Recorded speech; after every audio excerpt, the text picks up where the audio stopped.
Salut à tous et salut à toutes les amis, c'est Vizy Gaming. Aujourd'hui on va se retrouver sur mes cadeaux de Noël. C'est-à-dire qu'au mois de décembre j'ai pas acheté de comics. Je savais que c'était Noël et que ma femme allait me faire des cadeaux de Noël. Allait m'acheter des choses. Donc aujourd'hui on va pas parler que de comics, on va parler de tout ce que j'ai pu recevoir à mon Noël. Bien sûr je vous présente pas la PS5 parce que vous le savez, j'ai eu une PS5 pour mon Noël, ma femme a trouvé une PS5 pour Noël. C'est déjà un très beau cadeau, mais elle m'a offert énormément de trucs. Je vais essayer de pas trop rester sur certains trucs parce que j'ai vraiment beaucoup de choses à vous présenter. Vraiment beaucoup. Bon, j'espère que cette vidéo va vous plaire et en tout cas, on se retrouve tout de suite après le générique.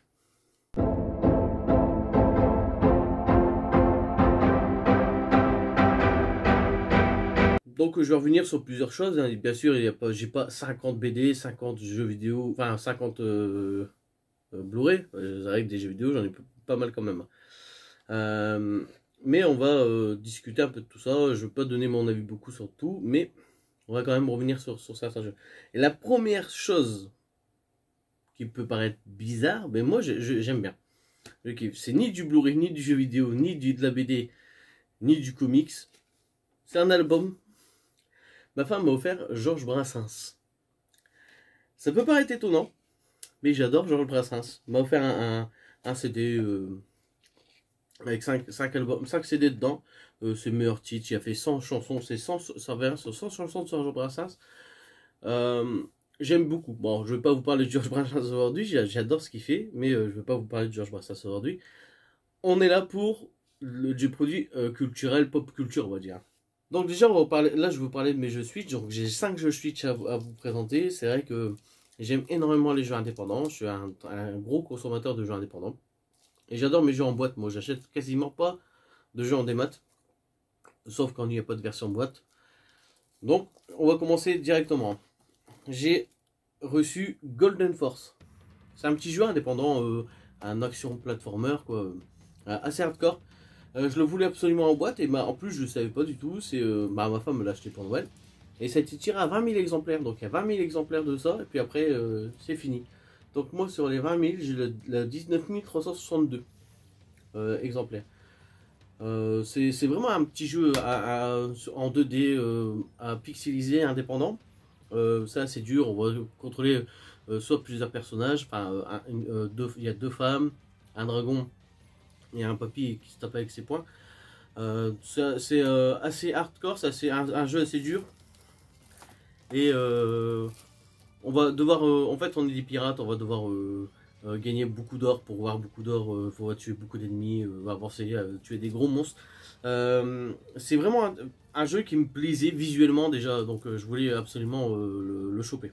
Le deuxième jeu que je vais vous présenter, c'est un jeu Switch. C'est pas un jeu indépendant, justement, je vais vous en parler tout de suite, parce qu'après il n'y aura que de l'indé. C'est Mario et la Crétin. L'édition Gold, en fait, cette édition là je la voulais absolument parce que c'est le DLC inclus de Donkey Kong. En fait, ce que je pensais que le DLC était inclus dans la cartouche, en fait non, c'est juste un code de DLC à rajouter. À un moment donné, il était un peu introuvable cette version avec Donkey Kong, elle était difficilement trouvable ou très chère. Là je pense, je l'avais vu vers les taux de 30-35 euros, donc à ce prix-là, c'est du Mario. C'est un bon tactical RPG. En fait, ça fait. C'est pas du Mario où on peut sauter, où on peut faire. C'est un tactical RPG. On va devoir contrôler Mario, Peach, Luigi, mais aussi les lapins qui représentent Mario, qui représentent Peach, qui représentent Luigi. Ils ont tous des techniques différentes. Ils ont tous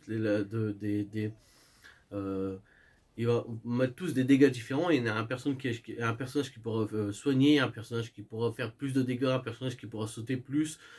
C'est vraiment un tactical assez facile, vraiment facile en fait. Et, quand on n'aime pas spécialement les tacticals très très durs, comme peut être les Fire Emblem ou comme peut être les Disgaea, ça peut être vraiment une petite porte d'entrée. C'est tout mignon, c'est vraiment cool, c'est une belle durée de vie quand même. Et je voulais vraiment me le faire parce que pour le Donkey Kong, j'avais pas le jeu de base. Le jeu de base, on me l'avait prêté, je l'avais fini. Justement, quand j'ai vu cette édition en gold, j'ai préféré l'acheter en gold pour avoir le jeu de base en même temps. Je vais parler peut-être un peu moins sur les prochains jeux, mais le cœur y est. C'est vraiment des très très bons jeux. Donc Blue Fire, c'est un petit jeu indépendant qui fait penser fort à Zelda. Ça fait fort Zelda-like 3D, avec un petit perso, avec c'est énormément de plateformes. T'as beaucoup de PNJ avec qui parler. T'as des donjons, tout ça à faire, tout ça. C'est très cool. Evergate, c'est peut-être le jeu que je connaissais moins. C'est un platformer, puzzle platformer. C'est tout mignon, c'est de la plateforme. Moi j'adore les jeux de plateforme. C'est sorti en boîte, justement, ça c'est étonnant. Je voulais vraiment m'intéresser à ça. C'est vraiment, j'ai pas trouvé, ma femme l'a pas trouvé vraiment pas cher, je pense. Donc c'est vraiment très très cool d'avoir une version boîte sur ça. Et le dernier, je le voulais parce que je l'avais mis dans ma liste et je trouvais ça tellement beau. Tout est, on dirait, animé à la main, en dessin, c'est vraiment cool. On va diriger trois personnages, donc un épéiste avec un bouclier, une petite fille, enfin une fille un peu plus magique et un autre avec une épée, mais ils ont tous des capacités différentes. On va diriger les trois personnages. C'est pas un jeu qui va jouer en multijoueur, c'est un jeu on va jouer solo. C'est une expérience solo avec une histoire solo. Et on va devoir contrôler ces trois personnages avec une gâchette. On va passer d'un personnage à l'autre. Donc on va ouvrir des portes, tout ça avec les autres personnages. On va pouvoir passer et faire des trucs. C'est assez cool. C'est comme du puzzle game. On va dire un jeu d'aventure puzzle game. On va dire c'est parce que t'as vraiment des énigmes à résoudre, tout ça quand même. Donc là on va passer sur mes jeux PS5. Donc le jeu qui n'est pas indé, Resident Evil 8. J'ai adoré Resident Evil 7 et je l'avais vraiment bien aimé. Je trouvais que le passage à la vue FPS, à la vue première personne était vraiment un truc super cool. J'avais vraiment bien aimé. Le perso, la femme, sa compagne Mia. J'avais vraiment trouvé ça cool. Les Baker aussi, j'étais vraiment. Franchement, le 7, j'ai trouvé vraiment cool. On m'a dit le 8, il est vraiment bien. Il y a juste la dernière fin, la dernière heure, les 2 dernières heures un peu moins bon. Je l'ai pas encore commencé, je l'ai même pas encore mis dans ma PS5. Pour tout vous dire, je viens de finir Ratchet Clank hier, j'ai pas trouvé ça fou. J'ai fini Spider-Man, c'était vraiment cool par contre. Mais toujours moins bien que le jeu d'origine, je trouve. Le deuxième jeu que je vous présentais, c'est Kena. Kena, je l'ai joué, j'ai joué peut-être 5-6 heures déjà. Je trouve ça vraiment cool, un jeu d'aventure. On va contrôler une fille avec un patron qui va avoir un arc, qui va retrouver des esprits de la forêt, tout ça, qui va au début aider deux enfants à retrouver leur frère, tout ça. C'est un jeu vraiment contemplatif, c'est vraiment excessivement beau, je trouve ça vraiment très très beau. T'as une patte graphique, on dirait un dessin animé Ghibli quasiment, c'est vraiment vraiment cool. Je le voulais absolument en boîte parce que ça c'est sorti en démat à la base, ça coûtait 40 € en démat. Et il fallait attendre un peu pour la boîte. J'ai préféré l'avoir en boîte et je l'ai payé 35 € à Leclerc directement quand il est sorti. Donc c'est que du bon. Et le dernier jeu, c'est aussi un jeu indépendant, un peu horrifique, Medium. Alors moi, quand on parle de jeu horrifique, justement, je vous parlais juste de Resident Evil juste avant. J'adore les films d'horreur. J'adore ça. Je consomme des films d'horreur énormément. Par contre, les jeux d'horreur, c'est autre chose. J'ai vraiment énormément de mal sur mes jeux d'horreur. Je flippe à mort sur les jeux d'horreur. Resident Evil 7, je faisais des crises quasiment d'angoisse quand je jouais, quand j'avais peur. J'avais réellement peur. Donc le 8, je sais pas comment je vais me le faire.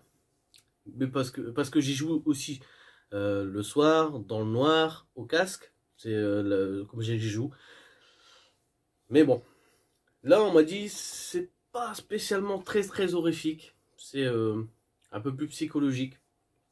On va rencontrer justement une femme psychologue qui va se diriger un peu comme un Silent Hill. Silent Hill, quand la sonnette, enfin quand t'as la sonnerie du jeu, ça va passer en mode ténèbres. Et là, en fait, t'as un mode clair et un mode ténèbres. On va avoir un écran splitté, on va voir l'action sur les deux côtés. C'est vraiment cool. Le pitch de base m'intéressait.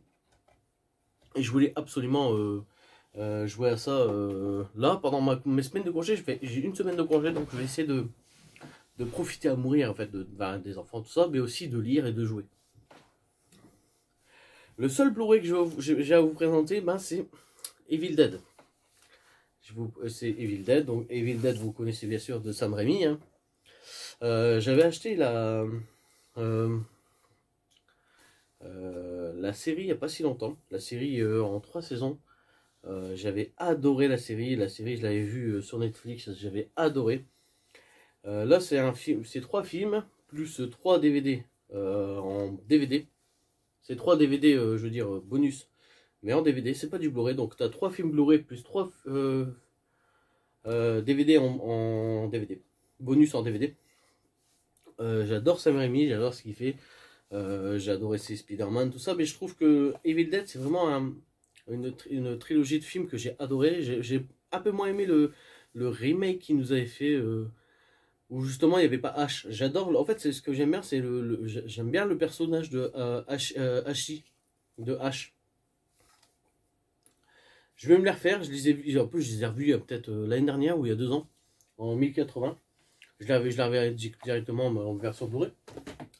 En même temps, je me mettrai les bonus. C'est juste dommage que les bonus sont pas en Blu-ray. Mais je pense que dans mes coffrets Star Wars et Le Seigneur des Anneaux, le Hobbit, les bonus sont pas en Blu-ray non plus, sont en DVD.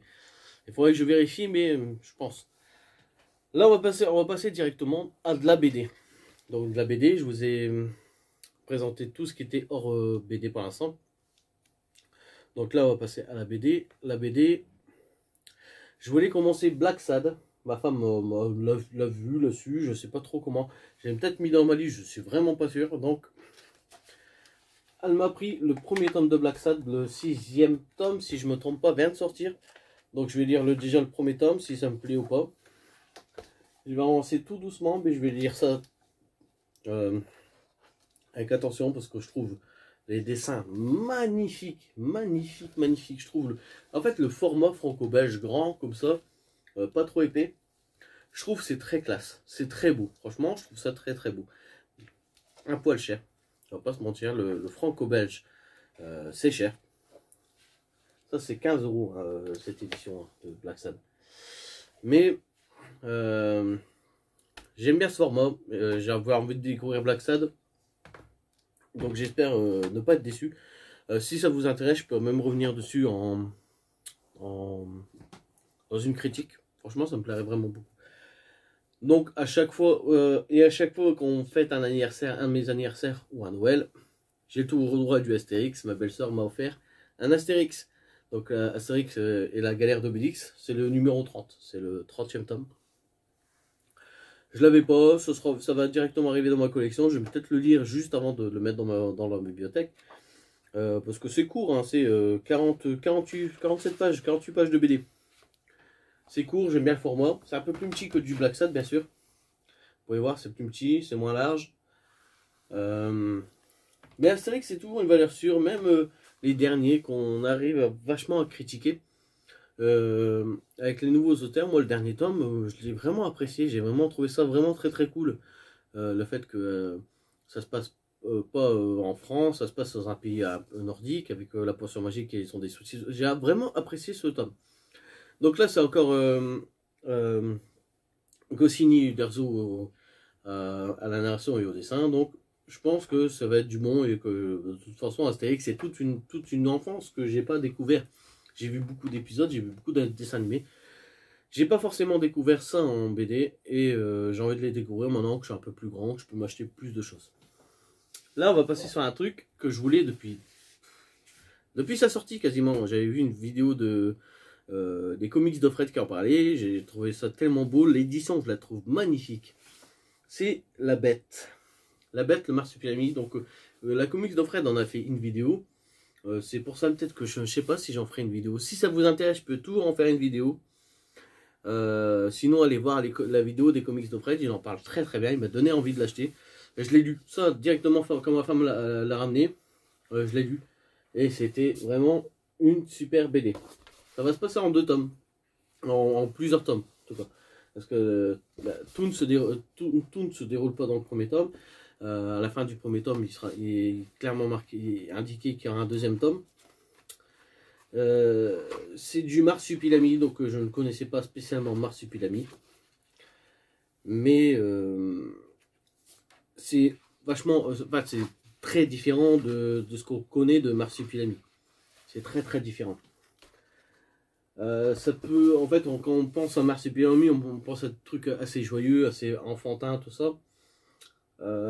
C'est pas tout à fait le cas là. En fait, là, on va parler de un peu de racisme avec l'enfant qui va recruter qui va avoir la bête, parce que c'est un enfant d'une femme seule qui a fait un, enfin, en fait, la BD se passe en 1955. La mère a fait un enfant avec un Allemand pendant l'occupation française. Donc cet enfant et cette famille se fait un peu chahuter. L'enfant se fait chahuter à mourir dans la BD. Il y a des trucs qui lui arrivent que j'aimerais vraiment pas qu'on ne fasse ni à mon enfant ni à moi. C'est vraiment une très très bonne BD. J'ai vraiment apprécié. Les dessins sont magnifiques. La narration est vraiment cool. Je prends d'affection tout de suite sur l'enfant. Le Marsupilami, franchement, n'est pas spécialement le point principal de cette BD. On voit, on donne son nom, le Marsupilami, mais je trouve que l'enfant, la relation entre l'enfant, le professeur et la femme est exceptionnelle. Enfin, je trouve, j'ai vraiment adoré ces personnages, et surtout l'enfant, en fait, l'enfant qui recueille beaucoup d'animaux. Voilà, j'arrête parce que là, je suis en train de vous faire une critique de cette BD, alors que j'ai adoré. Si ça vous intéresse, je vous en parle dans une vidéo dédiée. Sinon, allez voir la vidéo des comics de Fred. Un petit cadeau que m'a offert un collègue, un ami, enfin un collègue youtubeur, Profi Geek, m'a envoyé le tome 2 classique des Tortues Ninja. Donc le tome 2 classique des Tortues Ninja. Ça c'est un petit mot qui m'a mis avec. Donc le tome 2 classique des Tortues Ninja, c'est le petit mot. Ça c'est les Tortues Ninja en classique. Donc c'est du noir et blanc. C'est à l'époque où ils avaient tous leur bandeau rouge. Ce qui se passait. C'est à l'origine en fait, les origines des Tortues Ninja, c'est ce qui se passait il y a très très longtemps, au début des Tortues Ninja, avant tous les films, toute cette hype, tout ça. Ça sort chez iComics. C'est des tomes assez chers. Ça sort à 40 €. Un tome comme ça, c'est pas extrêmement épais, c'est 40 €. Mais franchement, l'édition elle est quand même assez cool, assez belle. C'est que du noir et blanc. Maintenant que j'ai le tome 2, bah, je me prendrai le tome 1. Forcément. En fait, il me l'a envoyé parce qu'il y a un défaut sur son numéro. En fait, son numéro est trop bas ou trop haut. Et quand je mettrai le tome 1 et le tome 3 à côté, il y aura un décalage. Donc il a envoyé un message à iComics. iComics lui a demandé juste d'arracher la première page. Une des premières pages. Donc j'ai ma première page, c'est ça. Il y a une page qui est arrachée ici. Et il lui a envoyé un tome 9. Moi, il est juste un petit peu abîmé ici. Il manque une page. Mais c'est une BD à 40 €. C'est un comics à 40 €.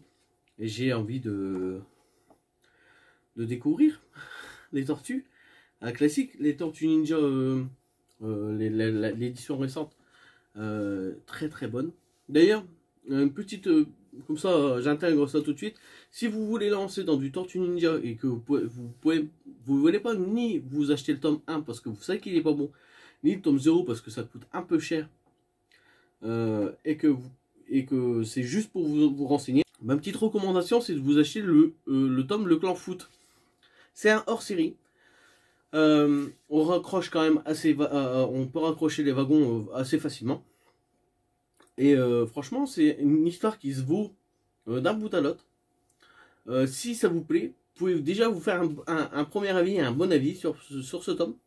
On voit les tortues, on voit un peu les origines story de Shredder. Et franchement, c'est un très bon comics.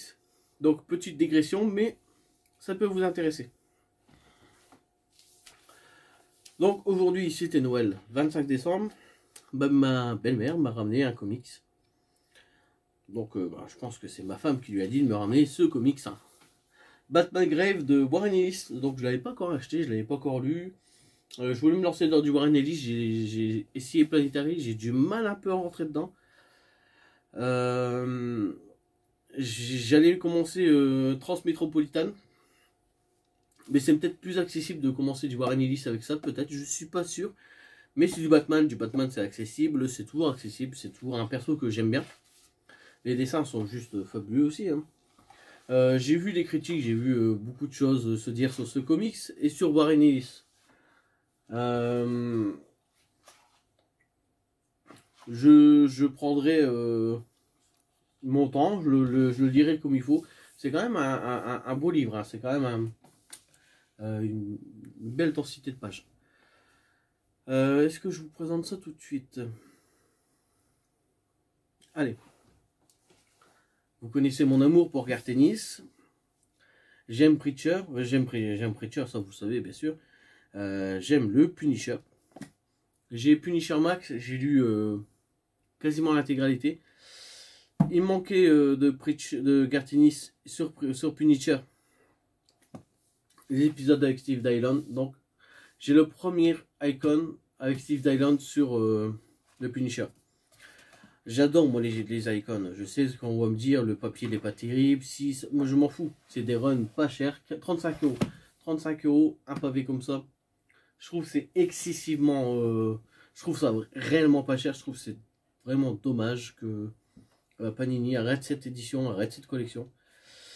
C'est du Punisher et je sais que je vais apprécier cette collection, cette histoire, parce que j'ai déjà les 2 premiers tomes dans la collection Hachette de cette histoire que j'ai déjà lu, que j'ai adoré, que je vais me relire dans cette collection. Et je vais m'acheter le tome 2 tout de suite, parce que je sais que de toute façon il me le faudra. Vous pouvez voir, j'ai une étagère complète d'icons. Je pense que j'en ai mis un quelque part, un autre quelque part.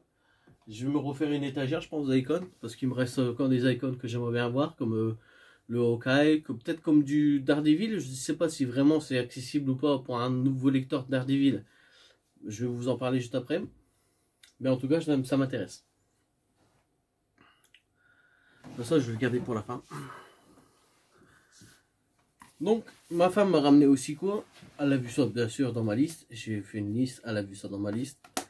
J'arrête pas d'en entendre parler sur Comics Discovery, le podcast de Comics Discovery. Murder Falcon, en ce moment j'essaie de reprendre un peu la guitare. Quand on joue un peu de guitare, on écoute un peu de rock, un peu de métal.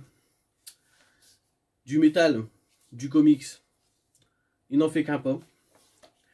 Donc ouais, c'est vraiment un truc qui me tentait. Le délire métalleux, tout ça. J'avais adoré déjà le jeu avec Jack Black, Brutal Legend, avec tout l'univers métal, tout ça qui en pointé, on va dire. Là, je vais me lire ça, très très vite, je pense, pendant ma semaine de congé. Il faut que j'arrive à me lire ça. Parce que ça a l'air d'être juste trop cool. Ça, je pense peut-être en faire une vidéo dessus, parce que c'est vrai que je parle pas énormément des lectures des cours que je peux avoir. Donc là, ce qu'elle m'a acheté, c'est que ma femme a pensé mal faire, alors que pas du tout. C'est juste que j'ai pas spécialement eu plus de temps que ça ou l'envie. Mais là, maintenant que j'ai ça, ouais, pourquoi pas, je me lancerai peut-être pour lui faire voir que ça me fait plaisir, parce qu'elle pense vraiment que ça me fait pas spécialement plaisir, alors que c'est du comics un peu horrifique, on va dire, un peu plus horreur. C'est du Marvel, c'est les Immortal Hulk. Elle m'avait déjà acheté le tome 2-3 à l'époque, pour mon Noël dernier ou pour mon anniversaire, je sais plus.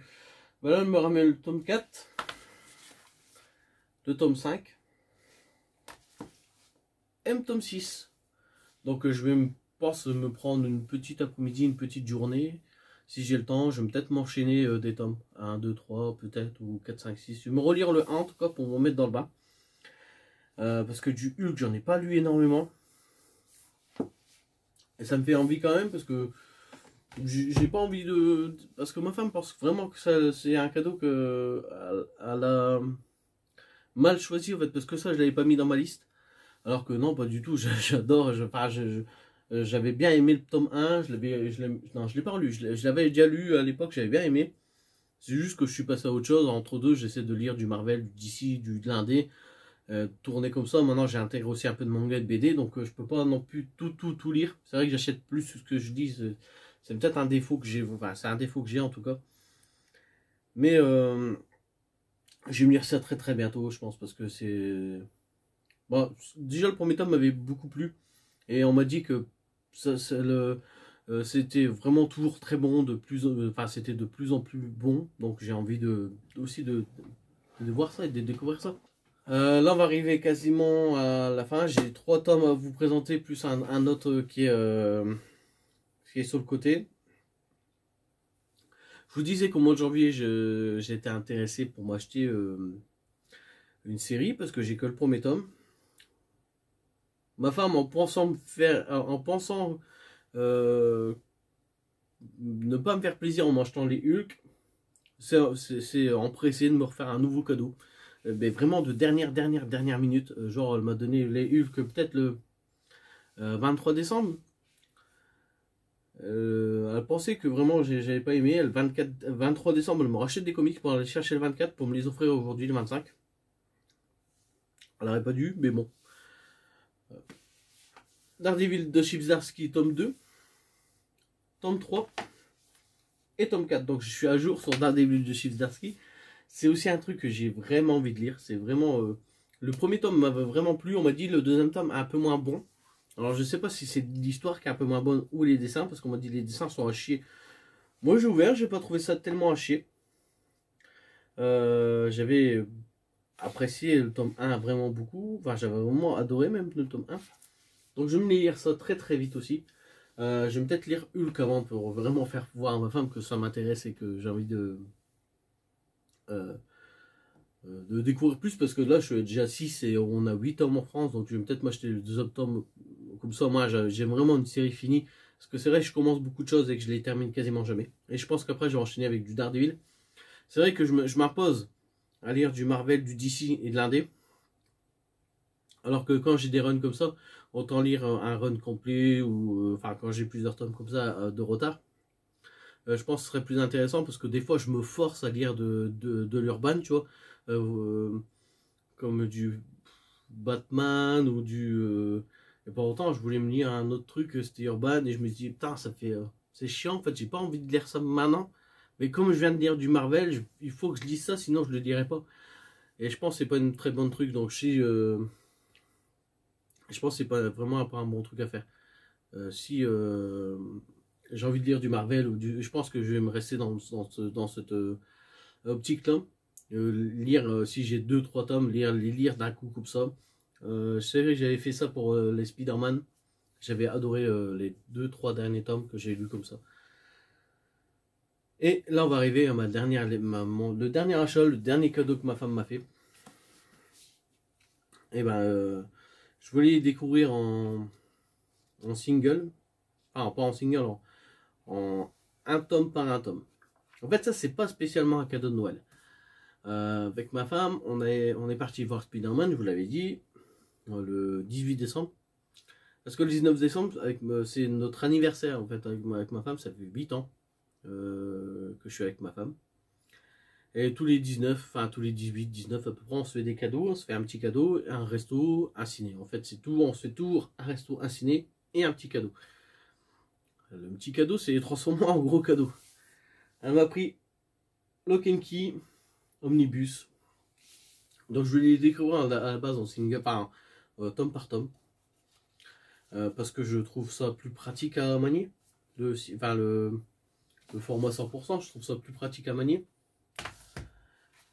Et au final, je me dis, bah allez, vu qu'elle m'a pris ça, franchement, c'est vraiment très très.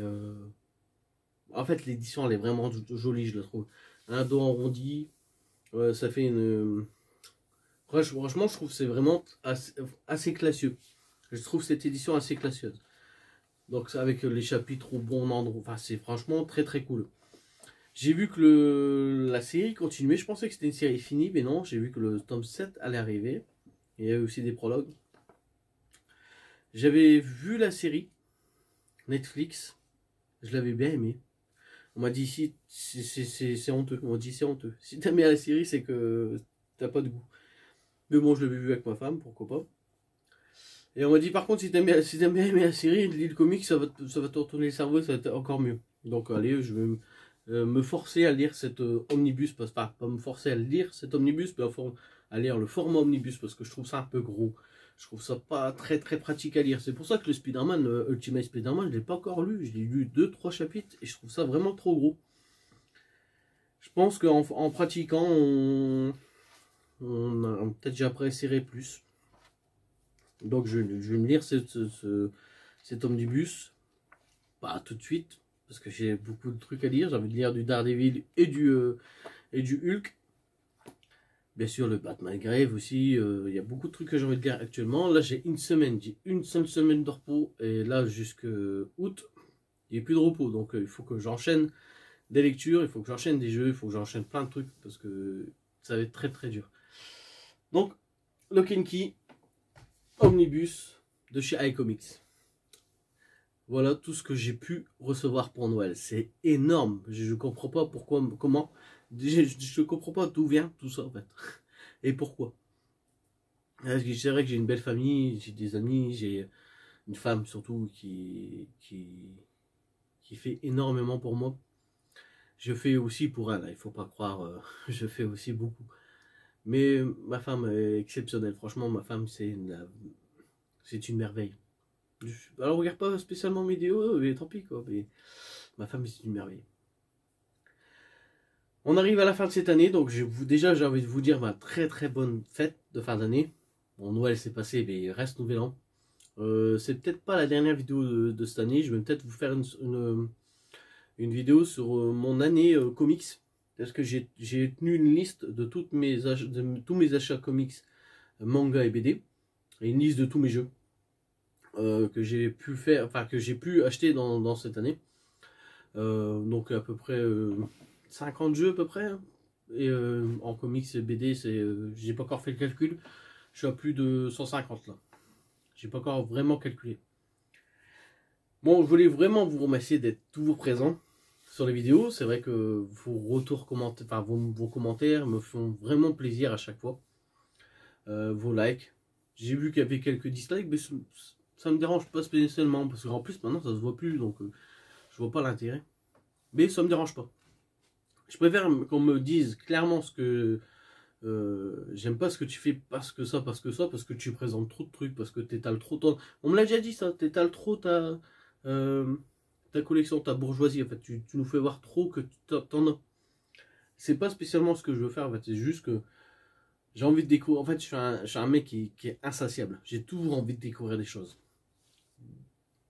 Et des fois, c'est vrai que j'achète beaucoup pour lire peu, c'est dommage. Mais le jour où je pourrais plus acheter, parce que j'ai un souci, j'aurai des choses à lire. Et ça, c'est aussi c'est un mal pour un bien, on va dire. Mais bon, j'espère que cette vidéo vous a plu. Surtout, passez d'excellentes fêtes de fin d'année. Donc, Noël vient de passer, mais il vous reste Nouvel An. Venez me dire dans les commentaires ce que vous avez reçu en BD, en comics, en manga, en jeu. Dites-moi ce que vous avez reçu. Et je vous dis à très bientôt. Et surtout, amusez-vous bien sur toutes vos lectures en cours.